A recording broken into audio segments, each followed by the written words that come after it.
let's let's start. Let's get started already. Um, Thanks everyone for joining. As I mentioned, this is the second webinar in our series. My name is Ileana Sainz, and I'm a delivery manager here at Epsilon.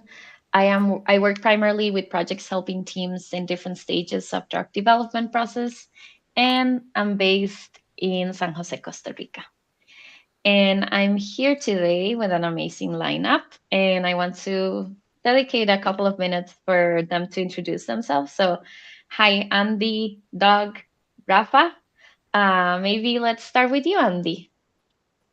Yeah, sure. Hi, everyone. My name is Andy O'Connor. I'm from Eurosciences, and my stream is compliance specifically. So my background is 18 years of computer systems validation, originally in the labs, moved on to like global quality oversight, and now 5 years in neurosciences with working on global governance, risk, and compliance. And so specifically, we have implemented a number of statistical compute environments from a compliance perspective with Rafa and Liana and team. So we're looking forward to sharing the insights today. Good. Thanks, Andy. Maybe Doug, you can go next. Thanks, Ileana. I'm Doug Kelkoff.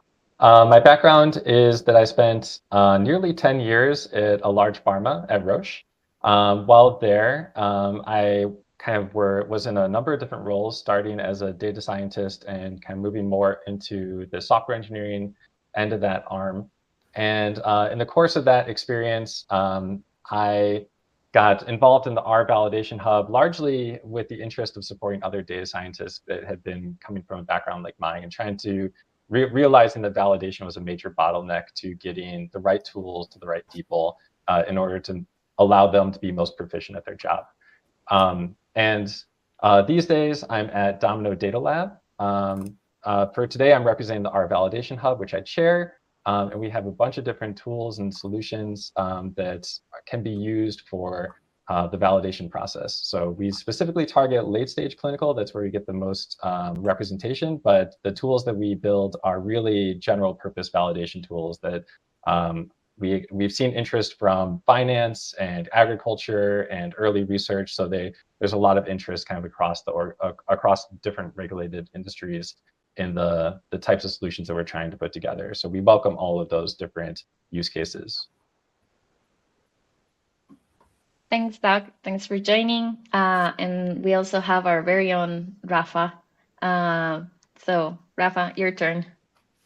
Sure.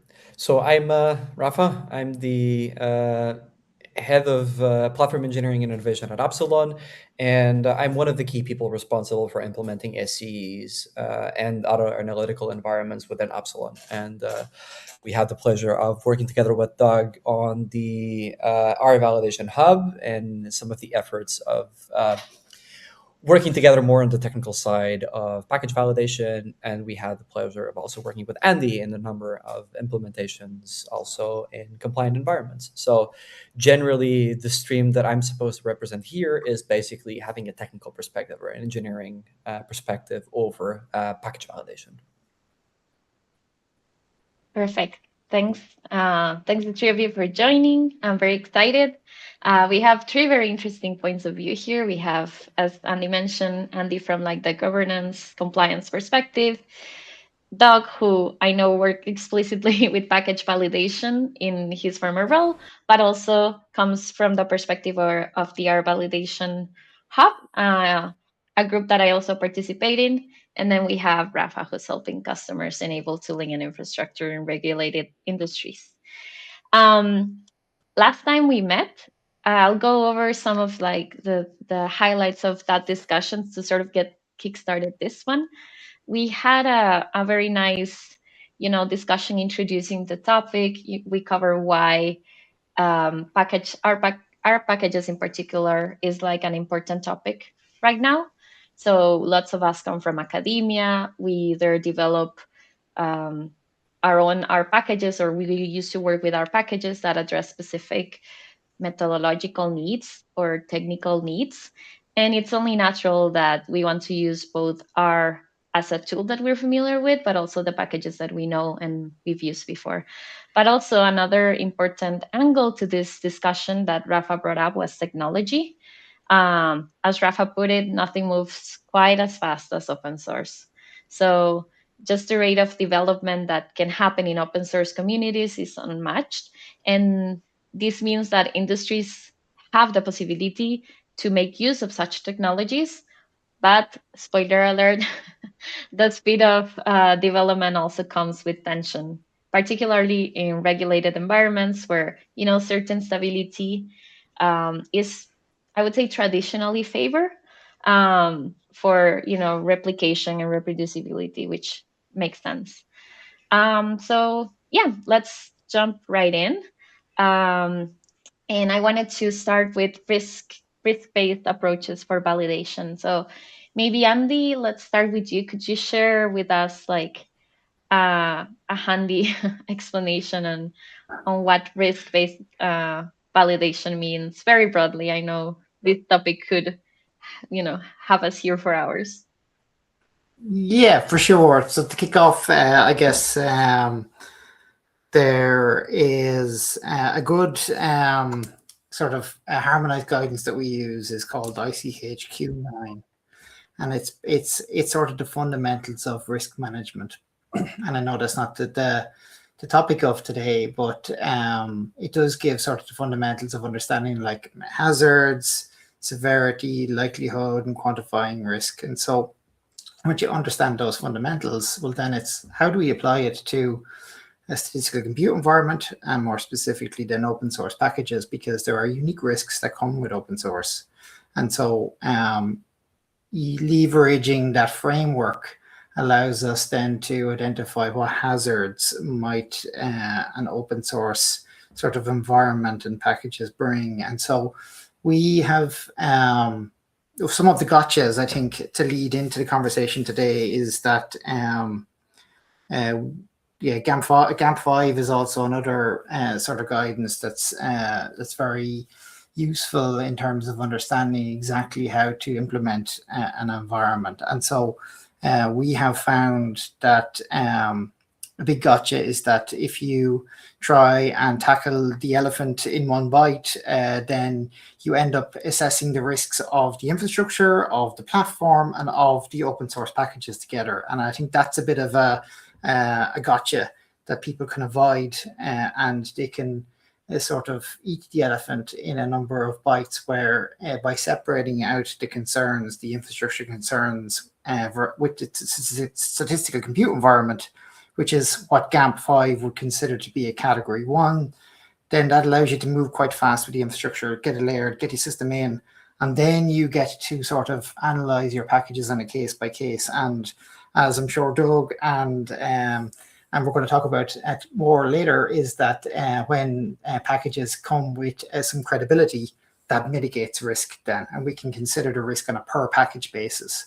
And that really allows sort of a scalable implementation that can scale with the needs of a pharma organization. Good. Actually, you hinted at Doug, and I wanted to hint at Doug next. So, the R validation hub's white paper proposes a risk-based approach, actually, as like for as a core principle of the tools that we are developing. And I want to hear from you, like how that core principle translates to design decisions that we're making at the hub. And this is I sometimes say that it leads to very interesting philosophical discussions, not only technical ones. Yeah, well, I was really happy to hear Andy kind of allude to trying to dissect these or separate out these different problems so you can really focus on individual packages. And that's been a kind of a founding principle of the R Validation Hub from its start, was how do you scope this problem so that it's tractable. We started with the risk-based approach because we realized that everyone having a bespoke system where you treat everything as a cohesive unit was just not a serviceable solution.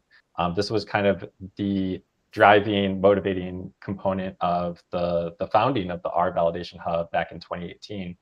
And from there, we've done a lot of work to try to scope this problem down into something where we can start to make actionable decisions about individual packages.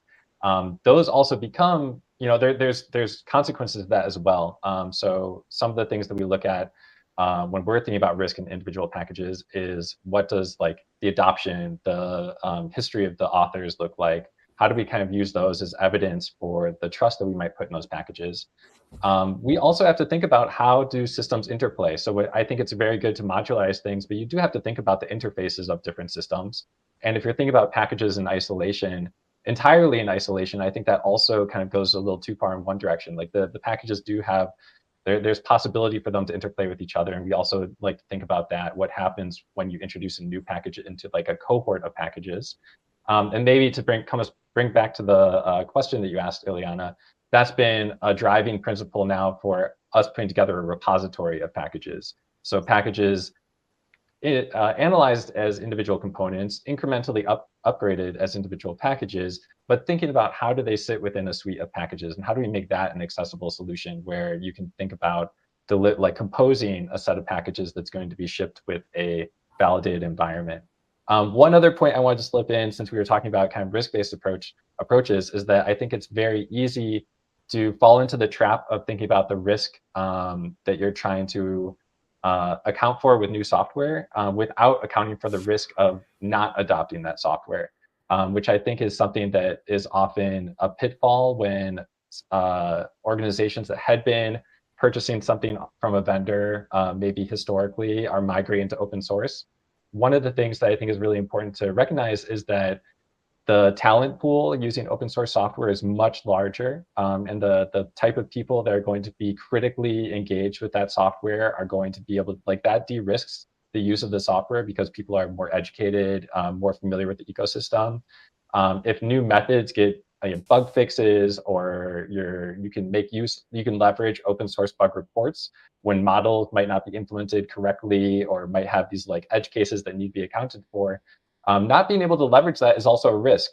If you're just kind of working directly with a vendor, you're not hearing all these public bug reports. You're not able to tap into that as a resource. And I think that's been a big motivator also for moving to open source. I think gets often overshadowed by taking a more classical lens when looking at validation.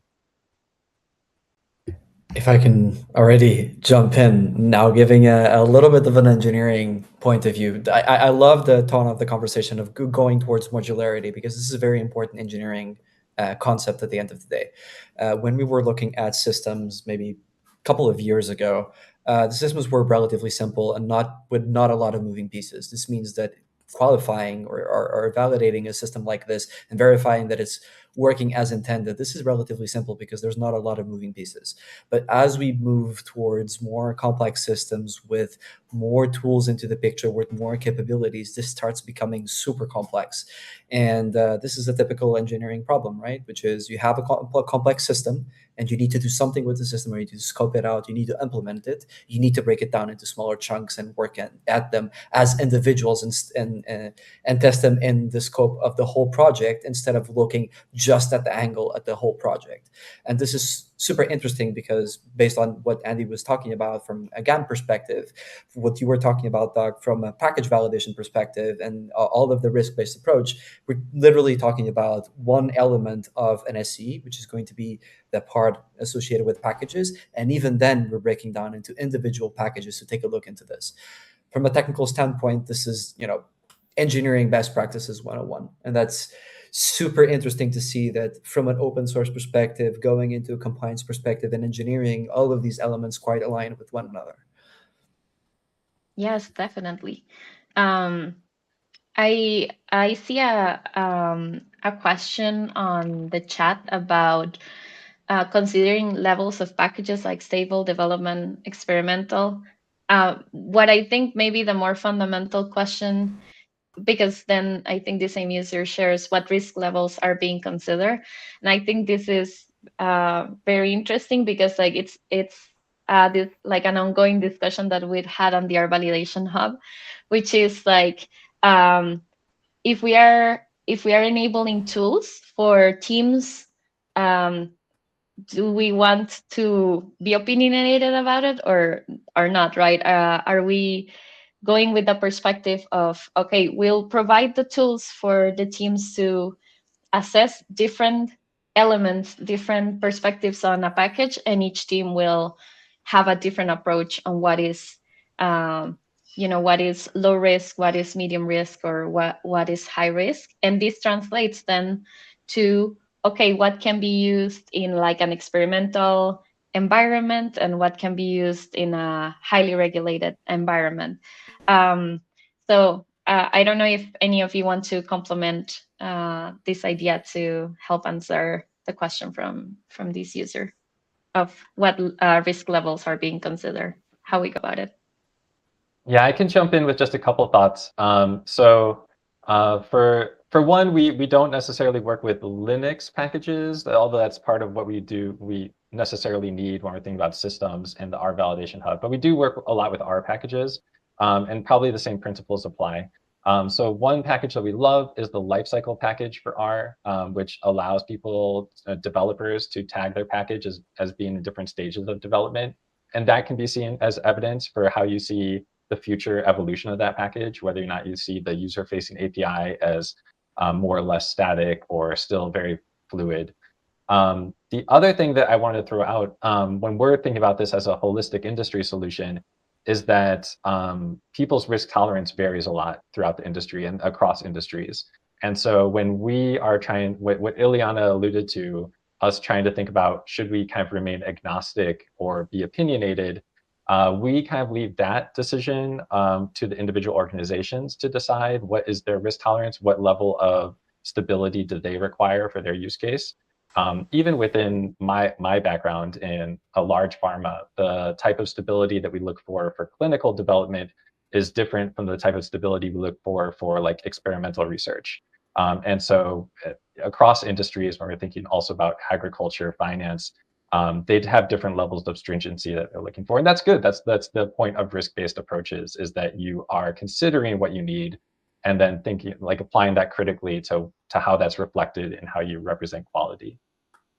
So I'll pause there since that was kind of only a half answer. Yeah. Good. I might jump in again as well. I'm just coming in from a different lens because I know there's like a technical lens on it, and there's technical risk where, is the package well maintained, and is there what's the test coverage perhaps, and there's a lot of mitigating factors that can reduce down sort of and make a package very stable. But then there's also another aspect of it, which is the business aspect, which is what is the intended use of the package.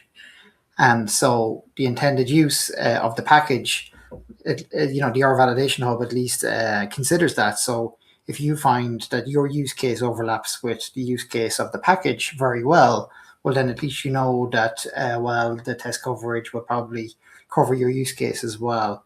But from a risk perspective, you may use a package in different ways. And if you find that the package is a low risk from a business perspective, it's not in support of a submission.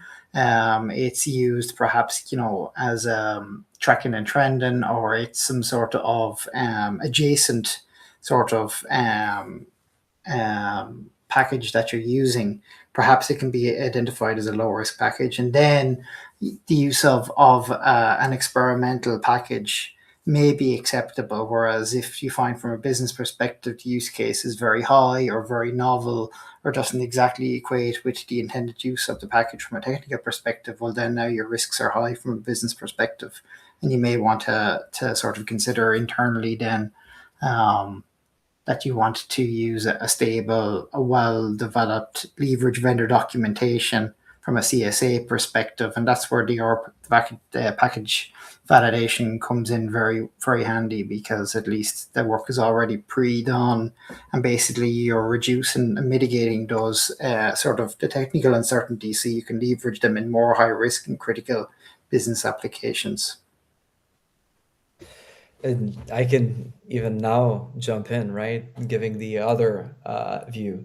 So I think that thinking about our packages in terms of how we look at Linux packages in terms of their stage of development, stable development or experimental, this is basically one dimension of how you assess a package at the end of the day. So this is the maturity from a technical standpoint. And that's a very important one, but it doesn't tell the whole picture. That's also what you guys are alluding to, right? Which is you have different views. The intended use is very important because it determines also how you assess the risk, but also then any other element that you try to look into from a package perspective. This is important to how to classify it from a risk-based approach, right?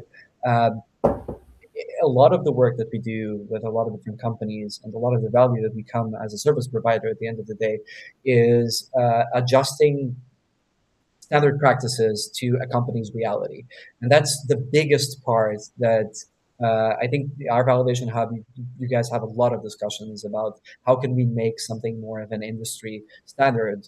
But the reality is that you might outline the whole framework of how we potentially classify a package and how we assess risk. But then there needs to be the work that needs to be done on the client side, which is, okay, but our reality is this. We use packages in this particular format. We have these particular workflows, and that is ultimately going to be the important thing that is going to outline the risk of the package.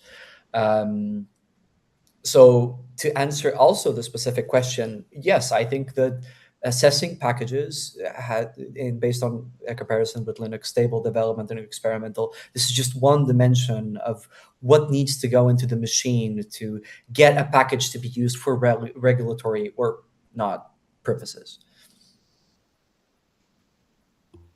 Perfect. Then we have a question on, I think from Jared, how do you build in the thresholds when you begin the need to reevaluate your approach, and what if you have to go back and fix previous implementations?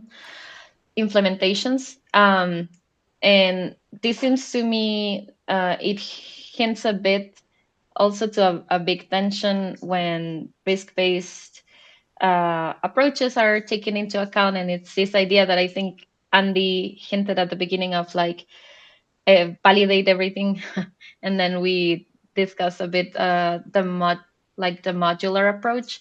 So Jared is asking, what does this look for each of you? Let's see if we can maybe narrow down the question a bit, where you begin. What if you have to go back and fix previous implementation? Well, go, Rafa.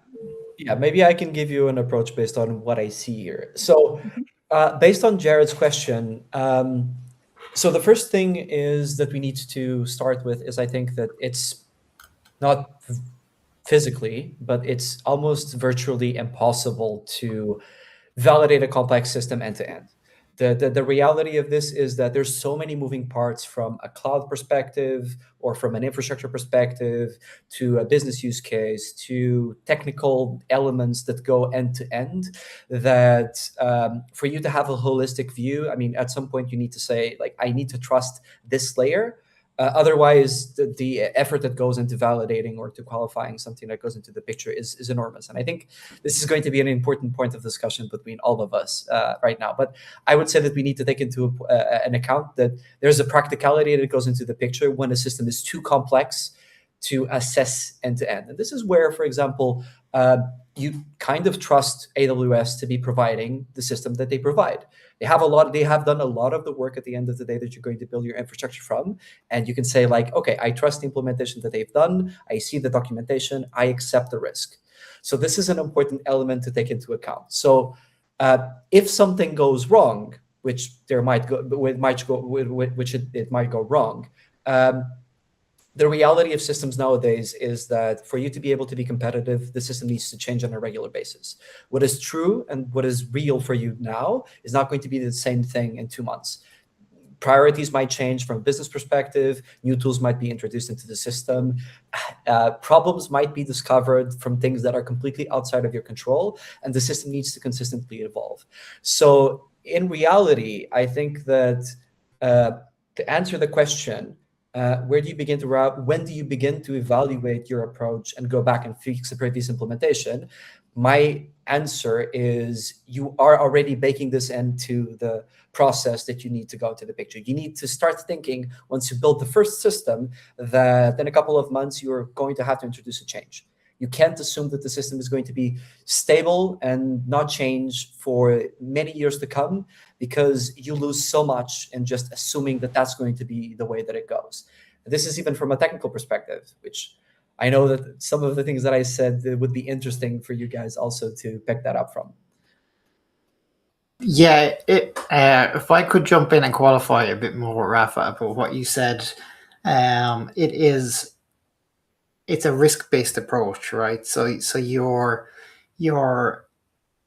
it's not that trust comes with verification. So the verification activity is the activity of performing a risk assessment and understanding where the risks are that you need to put focus on. And I think arguably the more complex a system gets, the more challenging it gets to try and apply like a comprehensive non-risk based approach where there's like a traditional end-to-end sort of test everything and there's no sort of risk perspective, and that doesn't allow you to be agile and sort of maintain the status quo. And so from a to be able to maintain currency, you're using that risk-based approach all the time. And so going back and talking about fixing a previous implementation, again, the decision about whether the previous implementation, like perhaps you find that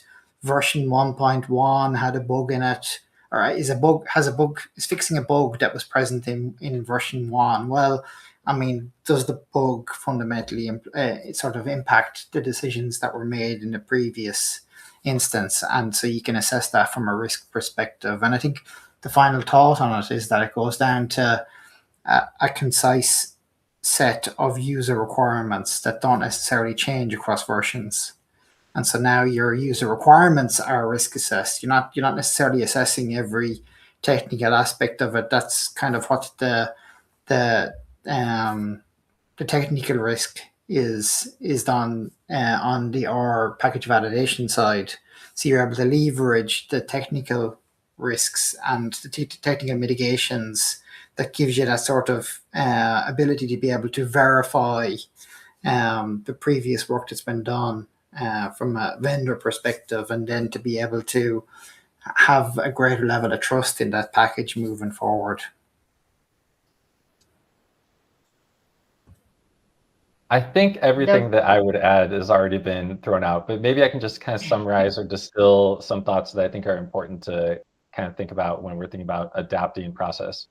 First, risk-based doesn't mean that you've accounted for literally every risk, and you should assume that there's other risks out there that you are going to discover as you're putting this into production. And I think that if you enter into it with the idea that you've accounted for everything, then you've probably made it too concrete already. So assume things will change. Assume that you'll discover other ways of like edge cases that you didn't consider. And so assume that the system will need to evolve. And when it needs to evolve, apply a risk-based approach to your risk-based approach, which I think Andy kind of alluded to. Like the risk-based approach is, we talk about it as kind of like in the package context, but your process is also like it needs to evolve. And when it needs to evolve, think about the impact of evolving the process and what are the risks to changing it? What are the risks to the scope that needs to be accounted for? Like fundamentally, I think going back to your driving principles about delivering high quality decisions that you can stand behind, the stack of software that's being used is really the fundamental goal. And so if you can do that, then apply a risk-based approach both to the software and to the evolution of those design choices. Yeah, I um I really like this conversation because I think something that we talked a bit about like the system layer, but we're here sort of to talk at the package layer, and I think as I alluded to at the beginning, the big tension here is that our packages are evolving at a higher speed than maybe the environment that we're using them in is evolving. So this is why it's so important to, take a look at our approach, take a look at, yes, it's, it's a whole system that we're interacting with, but we can go about it in a modular way, right? And we can look at the specific packages, we can look at the business perspective, we can look at the technical perspective, and we can sort of try to, come to an understanding of the risks that we might be accepting, or the risks that we're not willing to accept, right? um, and but this sounds very nice, but still there is, and I'm sure we've all interacted with it, there is still a lot of tension in, when open source tooling is being used, in particularly in regulated industries. There's some challenges being being imposed by, let's say, IT or QA, or etc. So I maybe want to hear from you on, like, what are some of those challenges, and what is, I hope at the we get to a place where we can discuss what might be some of the solutions. So I don't know, Rafa, maybe you want to. Yeah, maybe I can start with my biggest pain point, and that comes to processes at the end of the day. So, when we're talking about frictions and tensions between different elements and different teams, we're looking at systems that are more increasingly complex, but we're also looking at teams that are increasingly complex, because instead, maybe you had one person with an IT whose sole responsibility was to take care of a machine. Now within IT, there's three different people: one to take care of networking, one to take care of cloud, one to take care of storage, one to take care of etc. Same thing happens with specializations on the QA level. Same thing happens with statisticians who have different uses and everything else. So basically, the increasing level of complexity doesn't happen just at the system level; it happens at the organization level as well. People interact differently between one another, and I would say that the biggest pain point and the biggest cause of tension that we've seen in projects is literally processes. Multidisciplinary teams that have different needs and different requirements and different expectations need usually different approaches, and this is in some cases not typically covered by more traditional approaches to quality control in a system.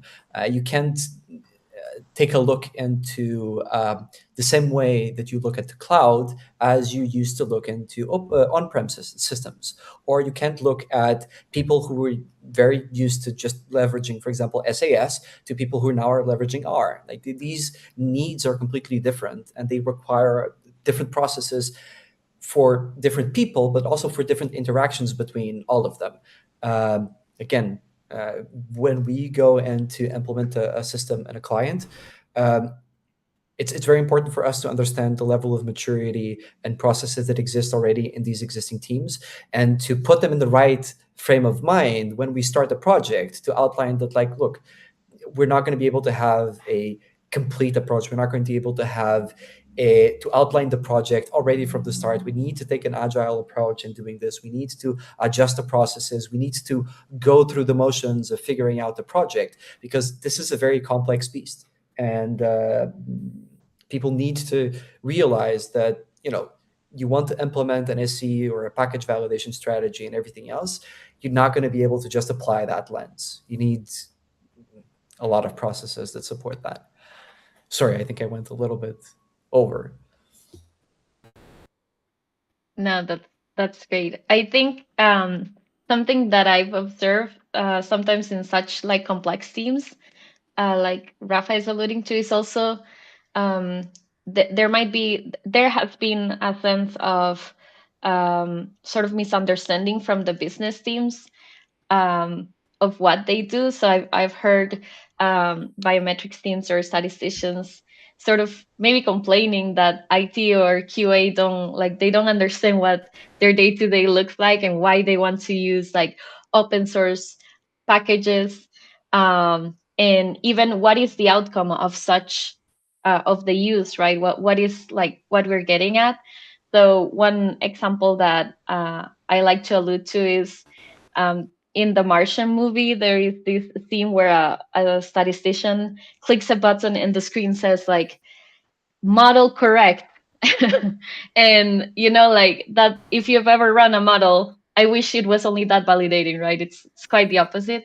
And I use that as an example of how maybe some of the supporting teams think the business is using such packages, right?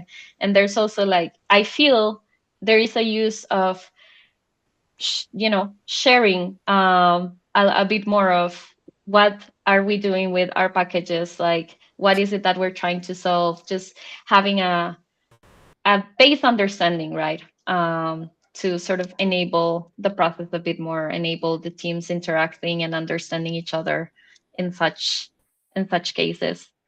And maybe on the other note, from your perspective, if you have like maybe I don't want to say the opposite view because I know you, and I know you've a great team, like team player with technical teams. But I want to maybe hear from you, like, okay, from your perspective, what might be the challenges that the technical teams uh, don't don't see and might What the technical teams don't see. And normally the question is the other way around. That's an interesting question because technical is in it by its nature technical, right? Like it requires specific expertise to understand. What we definitely find is that a cross-functional team is required to get,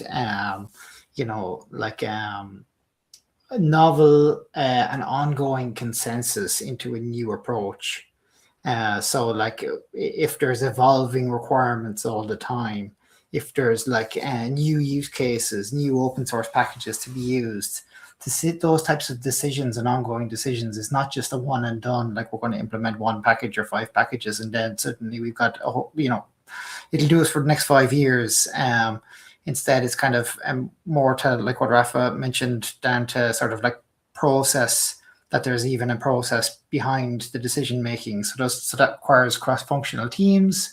Typically, it requires like IT and technical. It requires a compliance lens, which kind of bridges the IT and quality, and then a quality lens even separate again. And so they all bring unique perspectives. Cross-functional teams are misaligned by default, so it creates tension, and that's to be not only expected but anticipated. And the more that you have an awareness of that going in at the start, the better we can understand that the different lanes have different expertises. The different expertise that they bring requires perhaps if the team has never worked together, that increases, sort of the risk of like project extensions, or maybe the project decisions not moving as fast as they should. And so perhaps like there's like a bit of showcases or lunch and learns, but I mean, it's a common problem for sure. It's seen at all levels of industry. And so something to highlight that was mentioned there, I think Jared did a good sum up of it, and it was static user requirements, and not necessarily just relying on a technology or process only, because user requirements are a construct to help gain consensus across different streams of an organization, to convert those user requirements from a technical language into a language that everybody understands. And then to be able to, if you understand your user requirements, now you're able to do risk assessments. Whereas if you find that the technical team don't understand the business process, well, then they cannot contribute to sort of what the business risks may be. And that's going back to product quality, patient safety, particularly patient safety in a clinical setting. And the opposite applies if the quality team or the compliance team don't understand what the technical team is implementing and how it applies to the business process. Well, now it's very difficult to do a risk assessment. So I find that we'll kind of fall back to some fundamentals. We try that the technology is novel, the process doesn't necessarily have to be, and so we just fall back to those fundamentals, the project fundamentals, the user requirements, and then alignment. Yeah, maybe I can also jump in on this because I think my background's spanned a few different roles, and in one part of my career, I was more of a statistician, and part of my interest in validation was because I was seeing other statisticians expressing kind of like dissatisfaction with having these rigid systems that are tailored towards late stage clinical, and that at least in my organization, and I'm sure I've heard this from a number of different pharmas.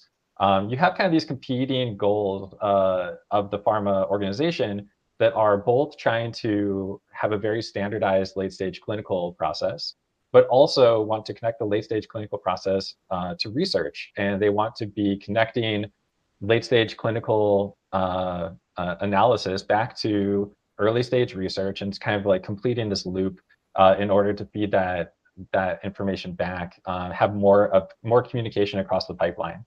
And that's a little bit at odds with this goal of being really rigidly defined and have like really strong compliance at the end. Because if your research colleagues also want to be using the same tools, feeding back into the same ecosystem, having people talk to one another, it doesn't really support that type of operation when you have both of these two teams kind of like working in silos with one another. So you have to also bring them both to the same space. And I think that means that your validated ecosystem also has to support these kind of like more fluid use cases. And so it's one thing to specify intended use at the system level, but it's also a matter of like, how do we make this intended use flexible and dynamic in a way that allows us to make it really rigid when a team wants to be rigid and more flexible when a team wants to be more flexible. Because otherwise you're also kind of like losing out on some of the value of how late stage operations look. So from a more statistical perspective, we felt these frustrations when new models couldn't be added to the regulatory environment. You're going outside that ecosystem, and that introduced its own kind of risks to the pipeline. So that was also a big motivator for stepping back and thinking about more holistically about risk, not only for the platform, but also in a lot of different user, from the perspective of a lot of different user stories. That's very interesting. It makes me think that what you mentioned at the beginning, like the sort of the risks that the teams might be incurring in by not adopting open source tooling, but also the risk of an organization not adopting a modern approach to validating packages and an agile approach as such, right? And I also want to point out that we're talking about this from like the open source perspective related to our packages, but the truth is that the same speed that we are observing is like also like sort of a hot topic right now with like AI usage, right? Like just sort of the speed at which things are moving in that space. So a lot of the things that we're discussing here also, applies to AI questions, right? And now sort of thinking more of we've talked a bit about the background, the issues, the tension, uh, going more towards like a shared operating model between like governance, compliance, as statisticians that are actually using the packages, and maybe the teams that are helping enable this infrastructure. Um, what are some, and I'll go back to Rafa because we haven't heard Rafa in a second. What are some Lucky of you. like, yeah, yes, hi Rafa, what are some of the engineering practices you think that can support compliance and in like, adopting such fast moving tools? So maybe just adding before we get down to this one little piece of comment as well. Andy highlighted the reality that different teams know their domain, and by definition, this causes friction when they collaborate one another. I just want to highlight that also the reality is that in some cases it's not just about the domain, but the fact that the people's responsibilities are unclear on a project. So when we're talking about package validation, it's super unclear, for example, in some cases, the role of IT or the person within IT or the person or the responsibility of somebody who comes from business or from biometrics or from a stats team, and even from a compliance standpoint, right? I mean, if I would ask Andy specifically differences between a IT or a platform engineering team, maybe he would know the answer, but maybe a traditional QA person would not know how to answer that difference. And if I would ask Doug specifically a difference between a quality assurance lead and a compliance lead, he might also not know how to answer that question. And this is one of the things that ultimately provides a lot of friction between different teams in a project, especially when things like package validation that require a lot of coordination and a lot of figuring out what to do into the system. And even to add on top of that, between companies, the definitions between roles also change, which means that it's super hard to just say like, oh, this is a responsibility of a QA lead. No, on my team, this is a compliance lead. Or, hey, this is a traditional IT person that does that. No, on our team, this is a platform engineer that takes care of that. It makes it so that there is some friction that applies to this. And going into the discussion of engineering practices, and sorry, can you repeat the part of the question, Eli? Yes, engineering practices that support compliance. Yeah, and going into the practices of supporting compliance and engineering practices, understanding the roles of what every team is supposed to do is also a key important point in making sure that we follow good engineering practices. Because the reality is that if you're depending on IT to do certain things that they do not have the understanding of that falls outside of their purview. If you typically go and talk with somebody that does system administration at the IT level or a database administrator, and you talk to them about R package validation, they are not going to understand what are you talking about. They might not even be familiar with R. And this goes into a lot of causes a lot of frictions and figuring out how to do package validation. And this is where, in some cases, we, from a consulting perspective, come in. We have an understanding or a broader understanding of how we can support clients doing certain things. And this becomes super important because from an engineering standpoint, we specialize then on DevOps or we specialize on the platform, not necessarily from the IT side. And we try to support specifically tools and processes at just a portion of the pipeline. This is why, for example, partnering up with a compliance partner like Era makes a lot of sense in doing package validation, because we can focus on the engineering practices, we can focus on the technical side, and we can rely on a partner that then enables us from a technical standpoint. So this doesn't necessarily fall into the engineering practices, but it falls into the solutions of the problems.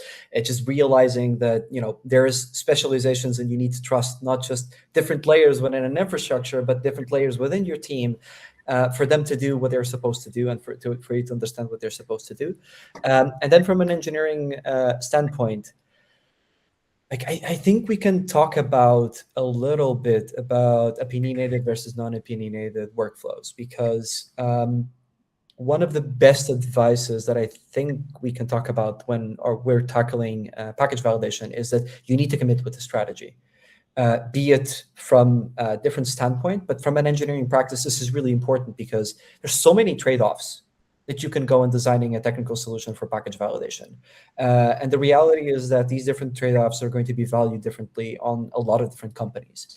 So committing with the specific strategy, this is one of the most important things, and having an opinionated view. Even you guys at the R Validation Hub, right? You went through a process of basically, let's try to make it generic enough. And then at some point it's like, no, we actually have to make a commitment and have an opinionated view going this way. Otherwise, there's no value in it.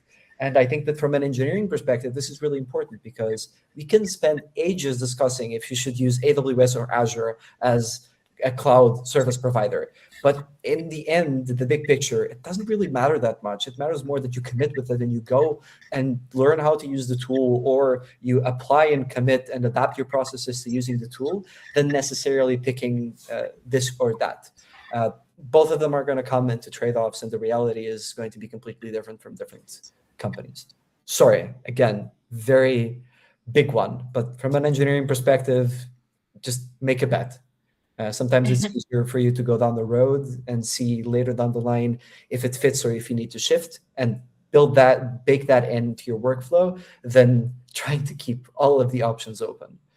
Yeah, I think that also I would add just giving a slight shout out to the R Validation Hub, but I think this is why getting involved in discussion like in discussions such as the ones we have at the R Validation Hub when we're developing tools is also like very helpful for teams, because this is also even from the perspective of enabling tools that can help teams with this process. This involves a lot of discussions, and you have different perspectives from what different teams are doing, etc. So I think that's something that I really value. And then sort of hinting at what Rafa was saying, like partnering with or working with compliance teams, that you can sort of trust and um, allow them to take the wheels of the compliance perspective in complicated projects. I want to like very shortly hear from Andy on like what do you think like makes what is the mentality as you go into projects to sort of be a good compliance partner in like this modern engineering uh, world where we're dealing with fast pace everywhere. Yeah. I think my sum up of everything that we've talked about so far, and Rafa, what you were talking about there in terms of like engineering practices and stuff, is that and tension versus friction. Cross-functional teams, a good cross-functional team has tension. You want tension because that means that you are getting different perspectives. But that's kind of like you need to sort of have a good mature team that's willing to sort of talk through, because at the end of the day, it's a common goal that everybody has. So the only reason to have good engineering practices is to reduce risk, right? We don't just do it just for the sake of it. We do it because we want to standardize mature, technologies that we can implement and leverage repeatably. And from a compliance perspective, they may talk about Alcoa and regulations, and quality people will talk about regulations more and their internal processes. But at the end of the day, it's a common goal that everybody is aligned towards. And so that's where, particularly in when a project is more novel, leverage in open source for the first time, team hasn't worked together before, it's important to have an awareness that there's going to be tension, and that tension generates those good decisions, and that sometimes the process is it's not static, it's not locked down. It's like how we leverage infrastructure as code that gives us the flexibility, right, to be able to implement infrastructure faster. And there was a question about change management, and the formality of your change management process comes down to the stage of the clinical company, and what risks they have identified and that they want to control as part of the change management process. So and at the end of the day, my last thought is that risks are fractal. Like the problems that we encounter, they're encountered at a technical level, they're encountered again at a business level, and the whole need for this is where documentation is seen to be such a burden, but documented decisions, like essentially requirements is a documented decision to say this is what we want from the system. This is so core and fundamental. We want to focus on it. Now we document our risks. Now, is everybody happy with this? Yeah, we're banking our decisions. We're moving on. Whereas if we fear that too much, we find there are teams that sort of get stuck in this loop where it's turning tension to friction, nothing is documented. And so now we don't have decisions banked, and we're revisiting decisions again. And that's a struggle. So to align those cross-functional teams, we need to go on that journey. And there's some well-documented constructs and sort of frameworks in place that we can leverage to do that. I'll just piggyback on that because I feel like I have a few kind of like really nice examples of where I saw this come up in my experience. I felt like I was in a really privileged position, having kind of like sitting a little bit on this fence as an interface to the more technical side and the use case side. So there were situations when people would request packages or say, "Hey, we just rolled out this new release of this package and we'd like to see it upgraded," and we'd evaluate it and say, "Oh, but actually we need to update these like 3 other packages. They're pretty central. They might like, is this really worth doing the upgrade right now?" And having that dialogue was really nice because, first we were able to communicate the risks of this change management of the process back to the stakeholders in a way that they understood because we spoke that language of like the analytic decision. They were also then gaining an appreciation for what it looks like to manage the system. And so when they're looking at their work and they're saying, how do like, I really want this tool, why can't I have it? Instead of just looking at that as like a black box decision that your IT colleagues are making, they're seeing that with a level of empathy that maybe they didn't have before. So I think having people that kind of communicate on both sides of the fence is really important to allowing everyone to come to the table and turn friction into tension. I really like that phrasing. Very nice. I know we have a couple of minutes left.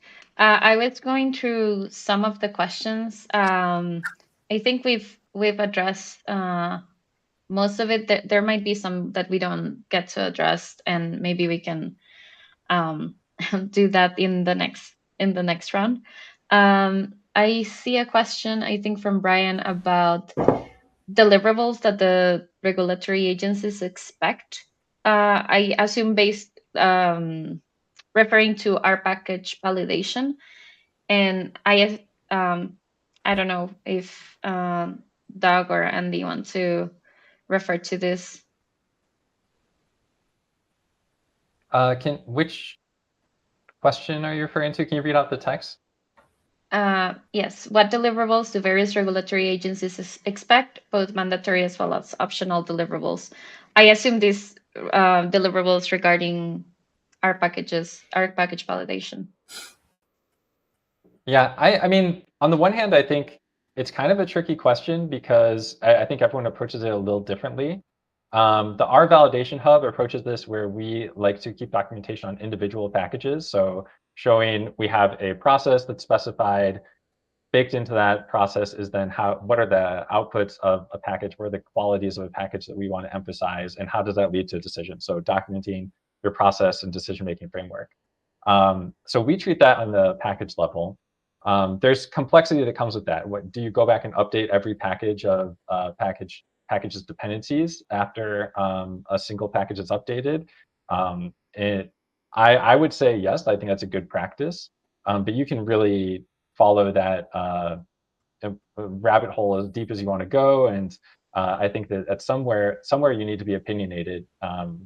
Kind of calling back to Rafa's discussion earlier about where you draw the line in terms of how far you want to cascade those changes.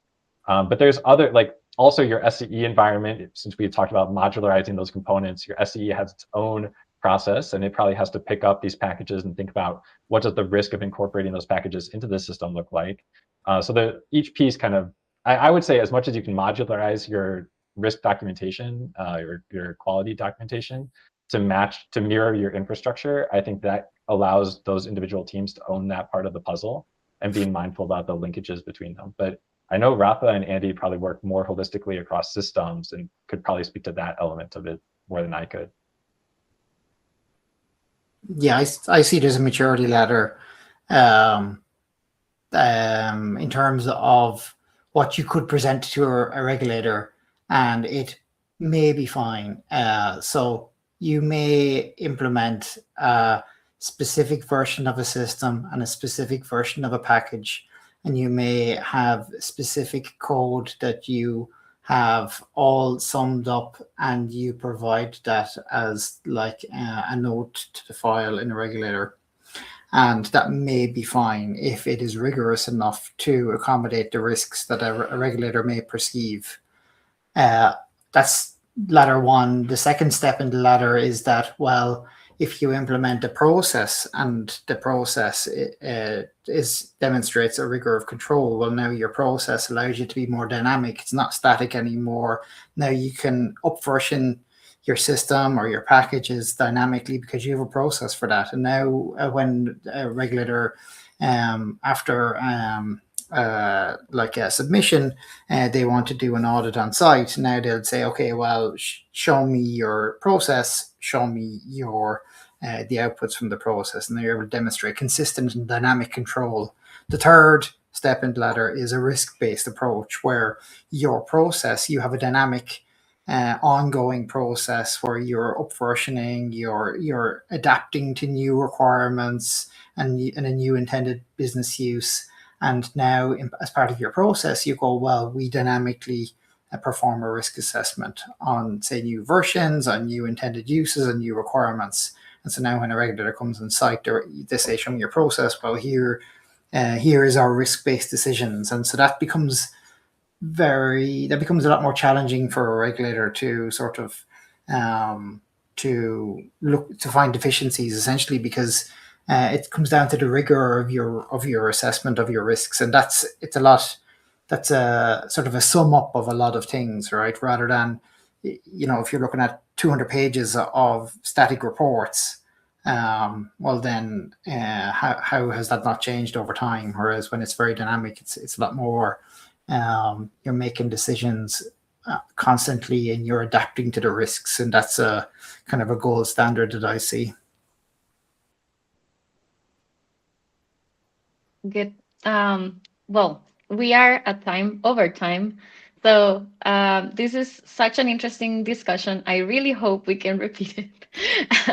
I'm super happy that Andy joined us this time because I really value this perspective from the governance side. We cannot really detach it from the conversation. So thank you very much, Andy, for joining us this time. Thanks, Doug and Rafa, for coming again. I hope I can convince you that a third round will be a fun one. And yes, thanks everyone for joining. If you have questions and you want to, message us or address questions to us directly, feel free to do so.